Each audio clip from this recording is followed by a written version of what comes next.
The interstellar marketplace was a whirlwind of color, sound, and life.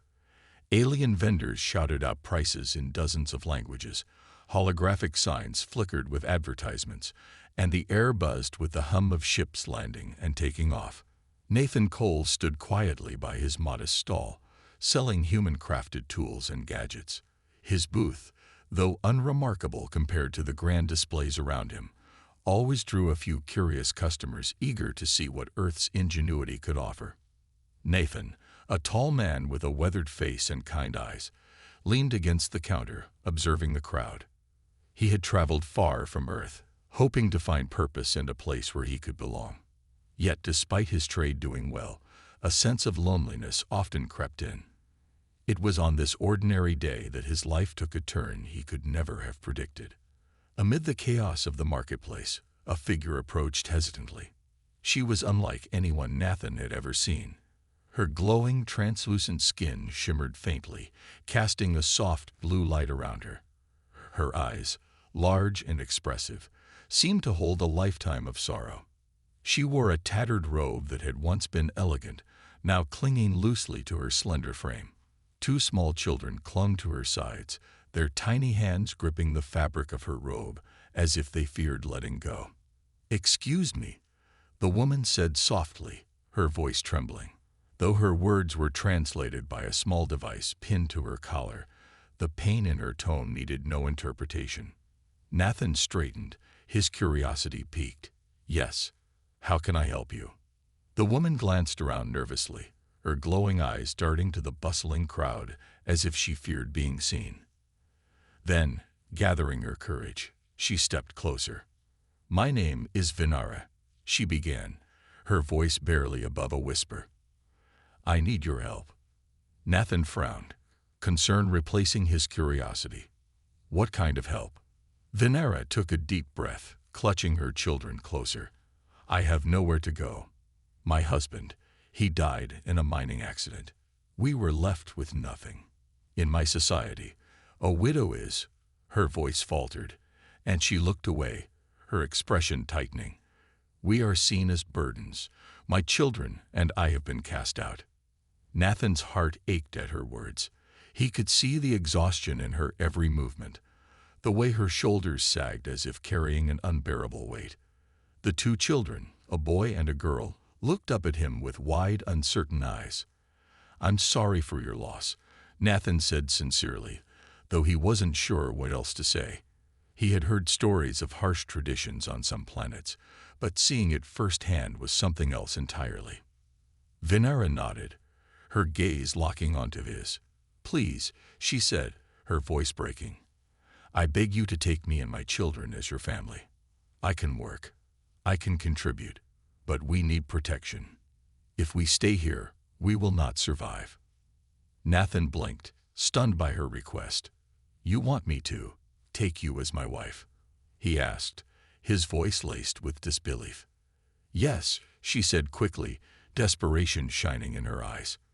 "You would not be obligated to love me, but as my husband, I would be safe. My children would be safe.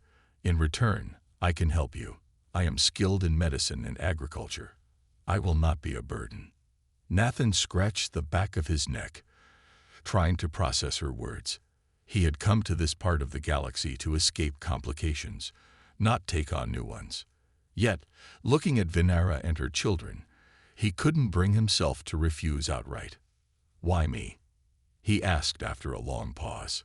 Vinara's shoulders slumped slightly, as if she had expected the question. "Humans," she said simply. "You are known for your compassion, for your sense of justice. I have no one else to turn to." Nathan exhaled, feeling the weight of her words settle on him. He glanced around the marketplace, noticing a few curious stares directed their way. It wasn't safe for her to linger here. "All right," he said finally, his voice firm. "Come with me. We'll talk somewhere more private." Relief washed over Vinara's face, and she nodded gratefully. "Thank you," she whispered, her voice thick with emotion. Nathan led the way, his mind racing with questions about what he was getting himself into. Behind him, Vinara and her children followed closely, their steps lighter with a newfound hope. As they disappeared into the maze of stalls and streets, Nathan couldn't shake the feeling that his quiet life had just become far more complicated and perhaps far more meaningful. Nathan led Venera and her children to his small home on the edge of the settlement. It wasn't much, just a simple cabin surrounded by fields of crops he had spent years cultivating. His home had always been a peaceful place, quiet and secluded, perfect for a man who didn't need much. But today, it felt different, with Venera and her children following behind him. The cabin seemed too small for the weight of the decision he had just made. As they entered, Venera hesitated at the door, glancing around with a mixture of awe and uncertainty. Her glowing skin reflected the soft light coming from the small lamps, giving her an ethereal appearance. The children, holding tightly to their mother, stared wide-eyed at the strange surroundings. To them, everything must have felt new and unsettling. "Come in," Nathan said gently, stepping aside to let them enter.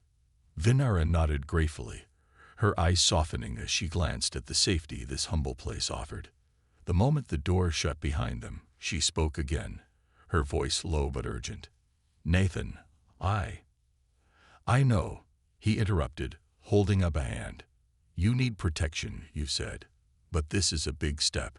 We don't even know each other." Venera nodded, her face filled with sorrow. She had expected the hesitation, the questions, but her need was too great to ignore, and she couldn't afford to be prideful now. "I'm not asking for love, Nathan," she said, her voice trembling slightly. "I'm asking for your protection. My children and we have no other choice." Nathan sighed, feeling the weight of her plea. He knew what it meant for her to come to him like this. It wasn't just a request for shelter. It was a call for safety in a universe that often felt indifferent to those who were vulnerable. "You don't know what you're asking," Nathan said softly, running a hand through his hair. "It's not just a matter of taking you in. You're asking me to go against an entire system. If your people find out where you are, there's no telling what they might do to me, or to you." Venera's gaze hardened, the pain in her eyes turning to resolve. "I know the risks, but staying with them is worse. I've already seen what happens to widows in my society. We are discarded, forgotten, and treated like dirt. I cannot go back." Her voice cracked at the last words, and she turned her gaze to the children, her hands trembling slightly as she placed them on their heads. The boy, no older than 5, looked up at Nathan with innocent, trusting eyes. The girl, perhaps a little older, clung tightly to her mother's side, as if afraid of losing the only family she had left. Their small alien faces were a silent plea for protection, and Nathan felt his heart tighten. "You're right," Nathan finally said, his voice steady. "I don't know what it's like for you, but I do know what it's like to be alone, to lose everything. I can't turn you away." Venera's face softened, relief flooding her features. "Thank you," she whispered. "You have no idea how much this means to me." For a moment, they both stood in silence, the weight of their conversation settling between them. Nathan felt the uncertainty of the situation, but there was something else too, a growing sense of responsibility that he hadn't expected. He wasn't just helping them because he felt sorry for them. He was doing it because, deep down, he believed it was the right thing to do. As the evening went on, Venera and the children settled into the small cabin. Venera began to unpack what little they had, a few clothes and supplies that had been hastily thrown together when they had fled. She was quiet, her movements careful, as if she didn't want to take up too much space in Nathan's world. "Is there anything I can do to help?" she asked after a while, looking up at Nathan. "I know you grow your own food here. I've worked with plants before." Nathan raised an eyebrow, surprised. "You've worked with plants?" "Yes," she nodded. "I was trained in agriculture on my homeworld. I know how to care for crops, make the soil richer, and help things grow better. I promise I can help." Nathan studied her for a moment, then nodded slowly. "All right, let's start small. If you think you can help with the crops, that would be good. I've been working on improving the yield, but it's been slow. Venera smiled faintly, grateful for the chance to contribute. She was eager to prove herself, not only for Nathan's sake, but for her children's future. "I'll do my best," she said quietly. As night fell, Nathan set a simple dinner on the table, a mixture of what he had grown and some rations he had saved. Venera and the children sat across from him, and though the meal was humble, it felt like a small victory. The silence between them wasn't uncomfortable but peaceful, as if they were starting to find a rhythm together. But deep in his thoughts, Nathan couldn't help but wonder what would happen next. What would his decision cost him? And what would Venera's past catch up with them soon enough? The days that followed were a mix of hard work, adjustment, and quiet moments of discovery. Nathan had always been content with his solitary life on the outskirts of the settlement, but having Venera and her children with him added a new rhythm to the otherwise still days. It wasn't easy for them, adjusting to this new life, and Nathan found himself learning more about their culture and needs than he ever expected. Venera had insisted on helping with the crops, as she had promised. At first, Nathan was hesitant. He had worked alone for so long, trusting only his knowledge and instincts. But there was something in the way Venera moved, her careful hands brushing the soil, her calm focus on each plant. It was clear that she knew what she was doing. Together, they worked from sunrise to sunset, preparing the fields for planting, pruning the existing crops, and fertilizing the soil. Venera's knowledge of alien plants and soil science proved to be invaluable, especially in a world so different from her own. Her skills were far beyond anything Nathan had expected, and the crops began to thrive in a way they never had before. One afternoon, while they worked side by side in the fields, Venera looked at Nathan with a question in her eyes. "You've never asked," she said, her voice soft but curious. "Why did you come to this place? It's so far from Earth. You don't seem like the type who would choose such isolation." Nathan paused, wiping the sweat from his forehead with the back of his hand. He had been avoiding such personal questions, but now, with Venera so close, the weight of her curiosity felt harder to ignore. "I came to escape," he said slowly, his gaze falling to the ground as he spoke. "I lost my family when I was younger, in a mining disaster on a different planet. The company didn't care. They just moved on. I couldn't do that. So I left. I came here to start fresh, to live quietly and away from everything that reminded me of what happened." Venera's expression softened as she listened, and she nodded in understanding. She knew loss. She knew what it felt like to be cast aside, to lose everything in the blink of an eye. She had seen too many like her, widows and orphans, abandoned by society and forced to fend for themselves. It was why she had asked Nathan for help in the first place. "I'm sorry," she said quietly, her voice full of empathy. "I understand more than you know. My people, they discard those they deem weak. My husband, he was a strong man, but even he could not survive the accident. And now my children and I, we are the weak ones." Nathan shook his head. "You're not weak, Venera. You're doing more than most people would. You've been through more than I can imagine, and yet you keep going." He paused, meeting her eyes. "That's strength." She smiled faintly, but it was a smile that didn't quite reach her eyes. "I do what I must, but there is always a price to pay." For the first time, Nathan truly understood the depth of Venera's situation. She wasn't just asking for protection. She was asking for a chance to rebuild, to survive, to give her children a future. The burden of her past, the weight of her people's traditions, hung over her like a shadow, and Nathan knew it was a weight he would have to help her carry. As the days passed, the bond between them grew. Nathan's initial doubts began to fade as he watched Venera tend to the land, her skills transforming the crops. The fields around their cabin, once sparse and struggling, now flourished. Vegetables and fruits grew at a rapid pace, the plants seemingly responding to her care.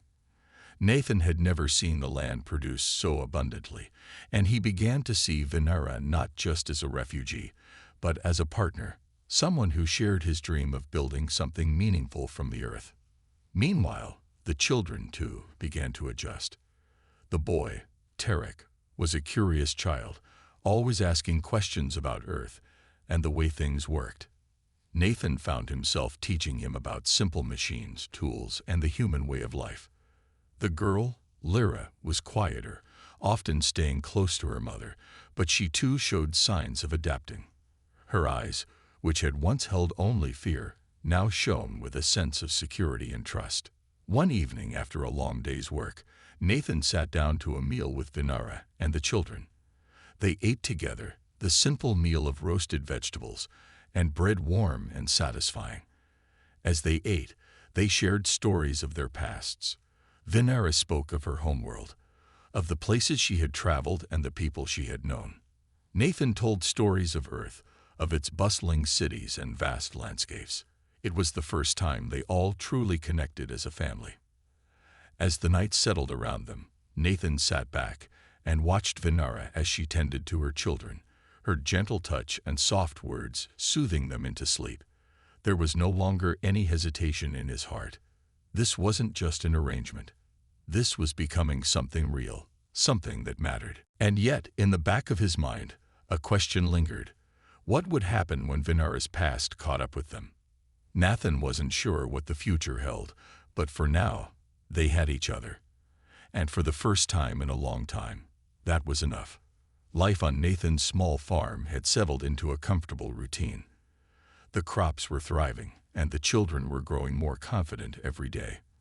Vinara had become an indispensable part of Nathan's world, not just as a helper but as a partner. She tended to the fields, cared for the children, and helped Nathan with the occasional repairs that the cabin needed. Slowly, they had built a life together, one rooted in hard work, mutual respect, and quiet understanding. But deep down, Nathan knew that their peace couldn't last forever. He could see the way Vinara sometimes looked toward the horizon, her eyes distant, as if waiting for something or someone. He knew her past wasn't finished with her yet, and he feared what might happen if it ever caught up with them. His fears were realized one evening when a small, unmarked ship landed near the edge of his property. The sound of the engines was soft, almost too quiet to notice, but it still sent a chill down Nathan's spine. He had no reason to believe it was a friendly visit, especially not after everything that had happened. Vinara had been out in the fields, tending to the last of the crops before sunset. Nathan stood at the window, watching the ship touch down on the nearby field. The figures that emerged were unfamiliar, tall, commanding, and dressed in dark, armored suits. They were not of this planet. Nathan recognized them immediately as Elithran enforcers. They were part of the society Vinara had escaped from. He felt his stomach tighten. There was no mistaking their purpose. They had come for Vinara. He didn't waste time thinking. He rushed outside, his heart pounding in his chest. As he reached the fields, he saw Vinara standing frozen, her face drained of color. Her children were behind her, looking up at her in confusion, unaware of the danger that had just arrived. "Vinara," Nathan called out, his voice urgent. She turned to him, her expression haunted. "They've found me," she whispered, her voice barely audible. "I thought I had more time." Nathan stepped forward, trying to steady her. "We can run. We can leave, go somewhere. They'll never find us." But Vinara shook her head, her eyes filled with fear and resignation. "It's too late for that. They've already seen us. If we try to run, they'll track us down. I won't risk you or the children." As the enforcers walked toward them, their heavy boots crunching on the dry earth, Nathan felt a coldness take over. He had no idea what these Elithran enforcers were capable of, but he wasn't about to let them take Vinara or her children. Not without a fight. The leader of the group, a tall, imposing figure, stopped just a few feet away.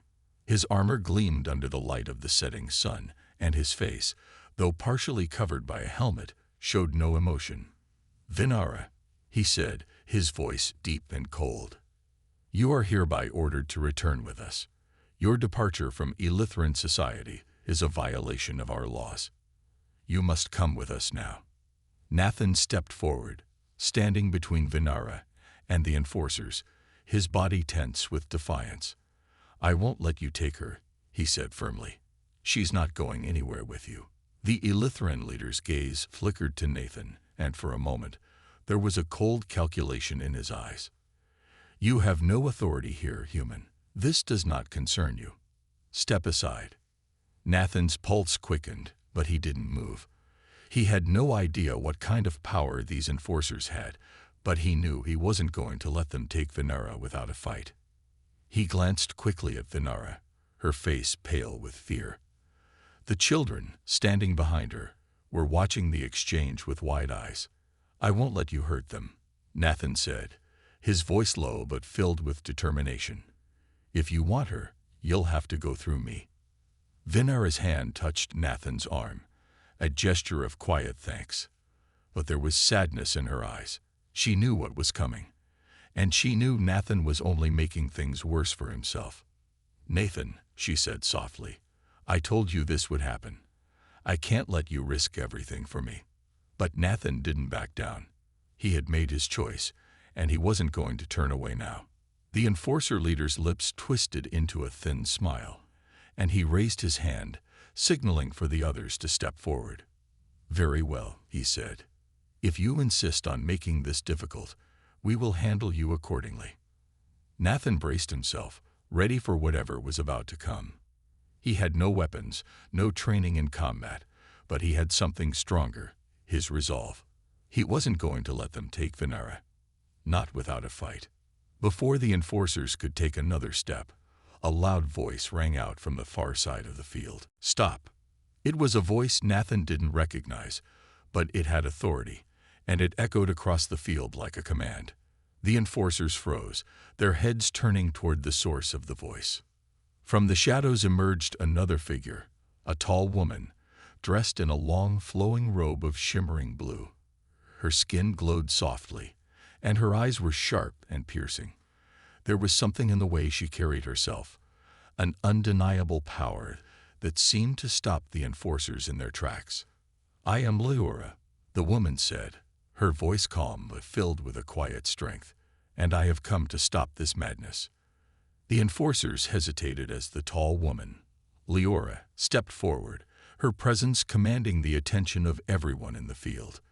There was something about her, something in the way she moved, in the way she held herself, that made Nathan feel both wary and hopeful. She wasn't like the Illithran soldiers. There was no coldness in her eyes, no aggression in her stance. Instead, there was a calm, steady strength.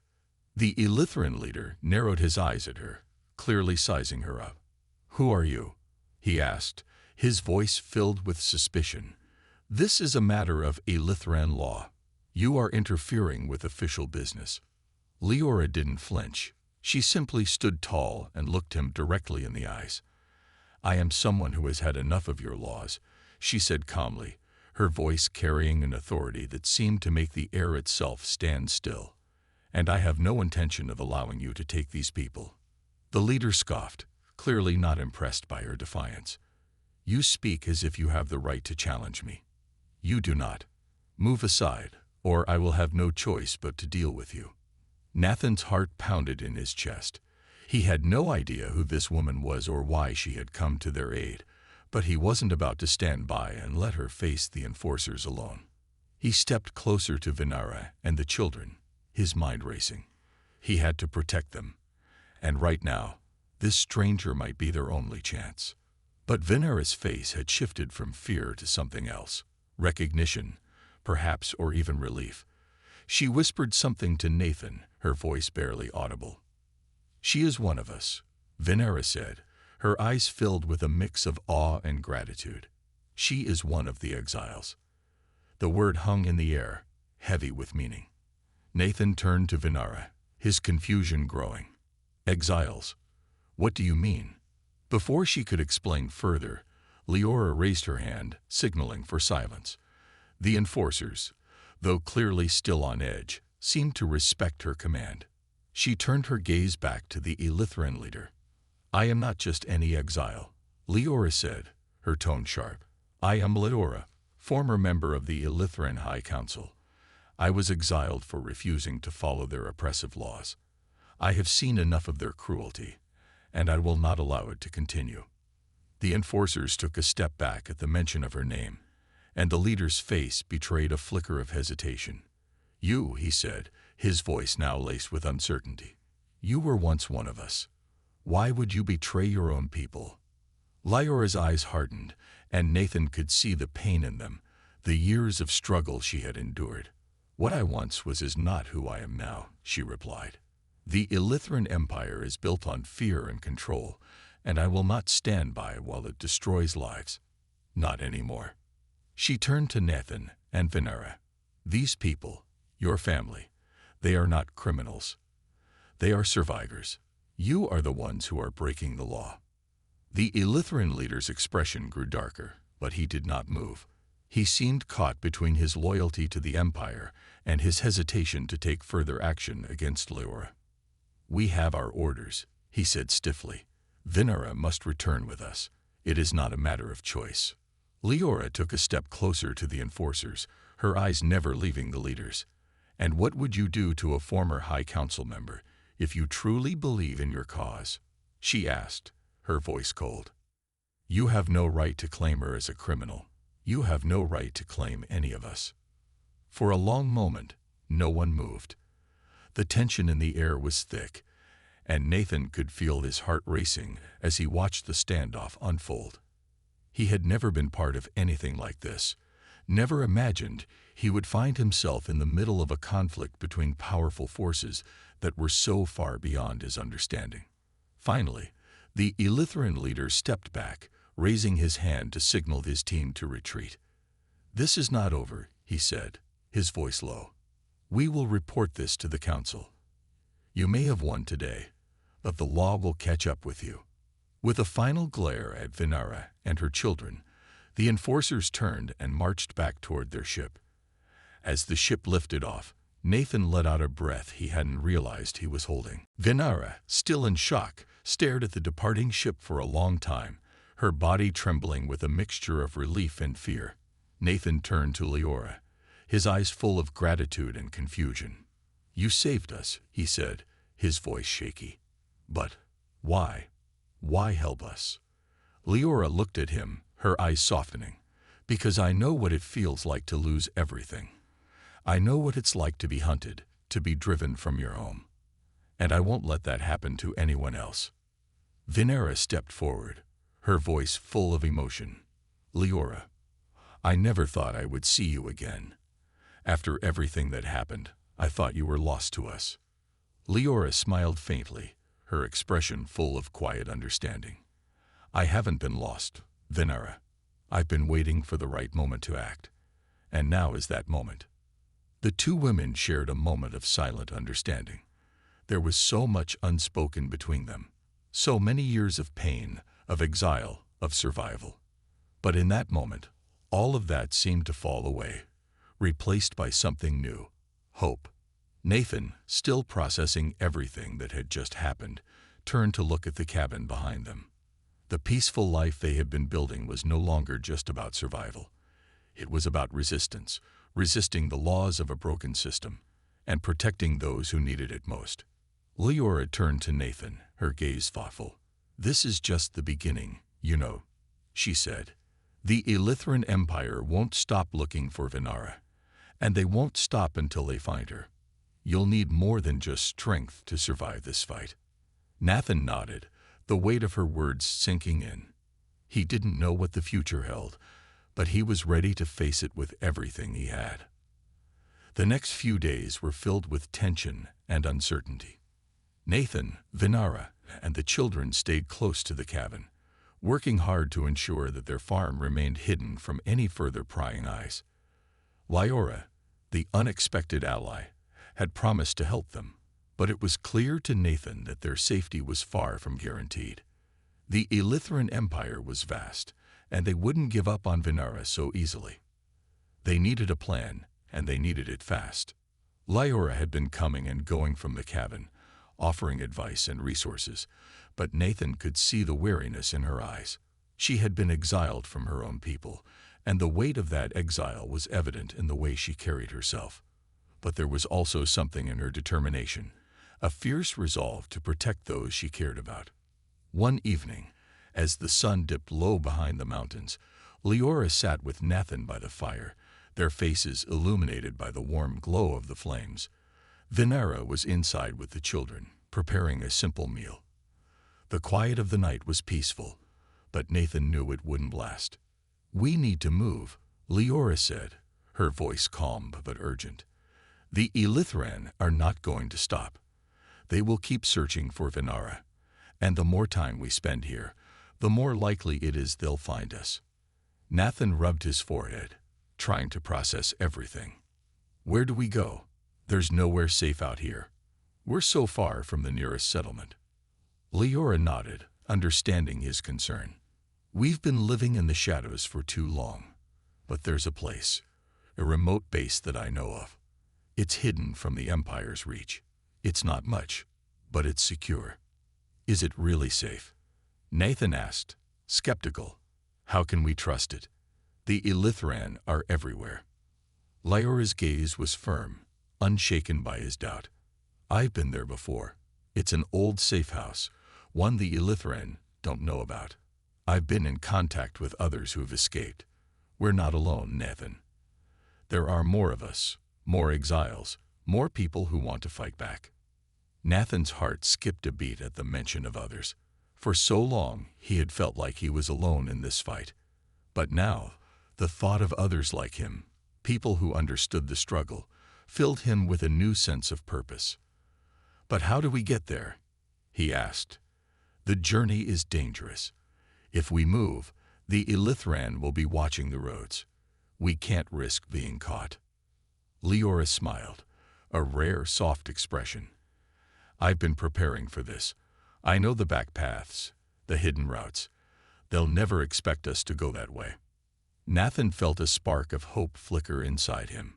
It was a risky plan, but it might be their only chance. He looked at Leora, then back at the cabin, where Venera and the children were inside, safe for now. "We have to do it," Nathan said, his voice filled with determination. "We can't stay here forever. The Elithran will find us sooner or later." Leora nodded, standing up. "I'll prepare the necessary supplies. We leave at dawn." The next morning, they set out before the sun had fully risen. The air was cold, but it was still, and Nathan could feel the weight of their journey ahead. Venera and the children traveled with them, their faces serious, their steps cautious. They had no idea what was waiting for them, but they knew they couldn't turn back now. Leora led the way, guiding them through dense forests and across rocky terrain. The path she chose was treacherous, narrow, overgrown, and steep in some places, but it was hidden. And for that, Nathan was grateful.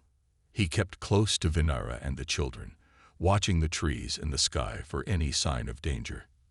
The journey was slow, and the tension was palpable.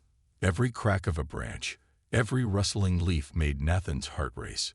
He couldn't help but feel like they were being watched, that the Elithran were closing in. But Leora moved with a quiet confidence, and her knowledge of the land seemed to lead them safely through the wilderness. They traveled for hours, taking only short breaks to rest and eat. As they moved deeper into the forest, the sounds of the world around them grew louder, more alive. Birds sang high in the trees, and the wind whispered through the leaves. It was a beautiful, peaceful place, but Nathan couldn't shake the feeling that danger was just around the corner. By late afternoon, they reached the edge of a dense forest, where a small valley opened up in front of them. The landscape here was different. Rolling hills, clear streams, and an old stone building nestled against the hillside. Leora stopped and turned to Nathan. "This is it," she said softly. "The safe house. We're almost there." Nathan's heart lifted as he looked at the building in the distance. It didn't look like much, old, worn, and abandoned, but it was the safety they had been searching for. The thought of a place where they could finally catch their breath, where they could hide from the Elithran and regroup, filled him with relief. As they made their way toward the safe house, the children ran ahead, excited by the sight of a new place to explore. Venera walked beside Nathan, her face a mixture of exhaustion and hope. They had come so far, and yet the journey was far from over. Lyora walked ahead of them, her eyes scanning the horizon, always alert. She had already begun to think ahead, considering the next steps. They couldn't stay in the safe house forever. Soon, they would have to face the Illithran again. But for now, they had a chance to rest. And that, Nathan thought, was all they needed right now. A chance to breathe, to plan, and to find the strength to keep going. The safe house was more than just a place to rest. It was a symbol of hope, a place where they could plan their next steps without the constant fear of being discovered. As the days passed, the small group settled into their new routine. The children explored the nearby fields, playing in the soft grass, while Nathan and Venera helped Lyora with the repairs to the building. It wasn't much, but it was home, and for the first time in a long time, it felt like they were safe. Lyora, though, never allowed herself to relax completely. She had been living on the run for so long that it was hard for her to trust the quiet peace of the safe house. Every day, she kept a watchful eye on the horizon, scanning for any signs of danger. But for now, there were no signs of the Illithran Empire coming after them. One evening, as the sun began to set, Lyora gathered the small group together in the common room of the safe house. The room was simple, just a few wooden tables and chairs, a hearth where a small fire crackled, but it was warm, and the light from the fire made the room feel inviting. "We can't stay here forever," Lyora said, her voice steady, but filled with the weight of what she was about to say. "The Illithran will eventually find us. We need to be prepared." Nathan nodded, his eyes focused on Lyora. He had known this day was coming. The day when the peaceful life they had built would be shattered again. But he had hoped, for a moment, that they could find a way to escape the endless pursuit of the Illithran. Still, he understood the harsh truth. They couldn't hide forever. "What do we do?" Nathan asked, his voice calm, though there was an edge of concern.